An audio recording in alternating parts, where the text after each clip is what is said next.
Band Broadcast, now just the duo of Trish Keenan and James Cargill, have returned after a couple years' break with the new mini-album Broadcast and the Focus Group investigate witch cults of the radio age. In this episode, we speak with Cargill about the album's UK-specific cultural influences and how a full appreciation of it requires a certain adjustment of expectations.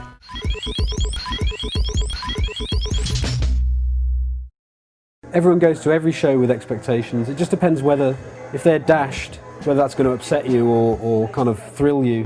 I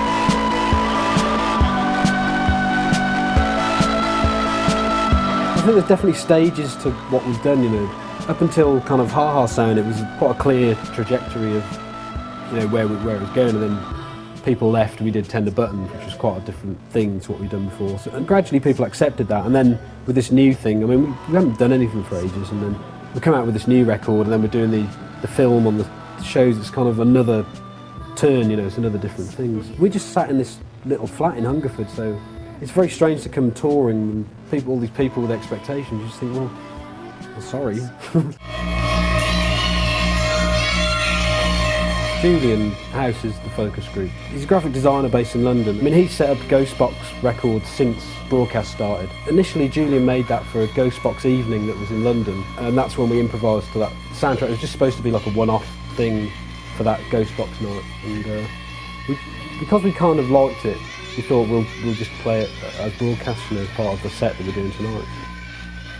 I think because Julian's film refers to like sort of pagan landscapes and kind of ritualistic elements, I think we respond to that with the music a little bit, and I think some of the British references are really lost on a lot of the people we're playing them to. So, and that's another thing that goes against us a little bit, because I think in London, it's when we're playing London or in the UK, people know what the references are a lot of the time, you know, and they grew up with all those things on British TV. The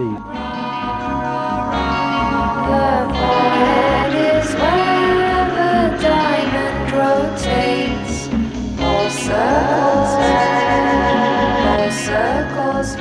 The album was supposed to be a bit like that, the one we did with the focus group, you know, like a journey through some kind of slightly kitsch Hammer film. We were watching a lot of the Hammer films, you know. Trish got into there's one called Curse of the Crimson Altar.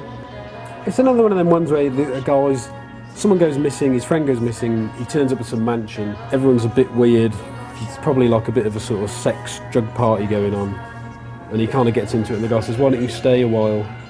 And then then there's some weird like coven in the basement, and you know, he gets dragged in. His friend's probably been sacrificed, you know, all that sort of thing.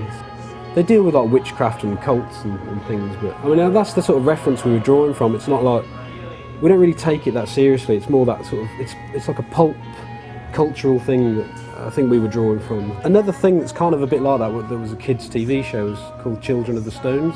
I mean, that's just another good reference to what we're doing, I think. You know, it's kind of like prehistoric landscapes and, you know, sort of weird forces that are kind of behind it all. It's one of them things, like there's a lot of kids' TV from that time that's just a bit disturbing. Why were you staring through our window? I heard you're coming. What? New people. We need new people here. Why? We've got to stick together. And I kind of look back at it and I think, why were they giving that to kids my age, you know? Can't quite understand what was going on in the 70s, you know. It's an odd decade. It seemed like everyone was slightly caught up in those thoughts, you know. And there's TV programmes like Sky is another one it's a bit of a kind of like lo-fi Man Who Fell to Earth thing. It's for kids, but it's quite disturbing elements to it. You know, I watch it now and it's quite a slow pace to it, and you know, just weird stuff happening. In Sky, he's a bit, they've modelled him slightly on Bowie, you know, he's got that sort of look, you know, he's kind of slightly effeminate, kind of skinny guy who speaks a bit faintly. He's a bit ill as soon as he lands on Earth, you know, he needs people to take care of him.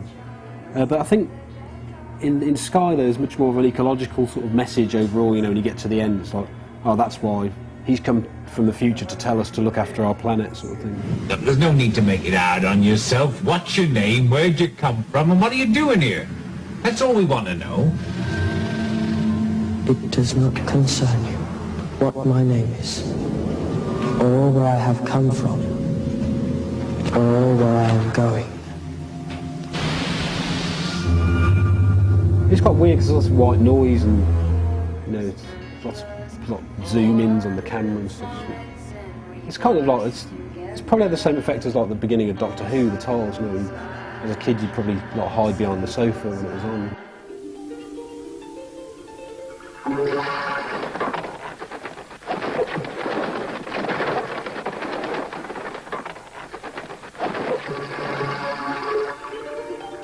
The Alpha just looks amazing as well. It's like these three kids who, they go on holiday. It's really quite a complex story, and it was actually on the school curriculum in the 70s as a book. These three kids who go on holiday, and the one girl discovers like this tea set in the attic. It's got an owl print on it, and I can't remember what happens. There's some kind of weird energy from the three of the kids coming together, and they create this sort of. That's what I like about it. It's all like just fragments of memories. I don't really want to know about it all. It's just like I like the memory of it. You know, those things really feed into what haunts you about it. You know, there's memories of watching it on maybe a TV that you couldn't quite tune in properly, you know, and then being off a video or something. It's almost like before Star Wars, before the blockbuster happened, things had a pace about them and a kind of content that was, you know, it was just different to what's now. You know, it was slower and more involving, I think. And to watch that stuff now, you really need to recalibrate yourself a little bit, because otherwise you just kind of, this is boring. This is really boring. I can't get through the first 10 minutes of this, which is a bit like our set tonight.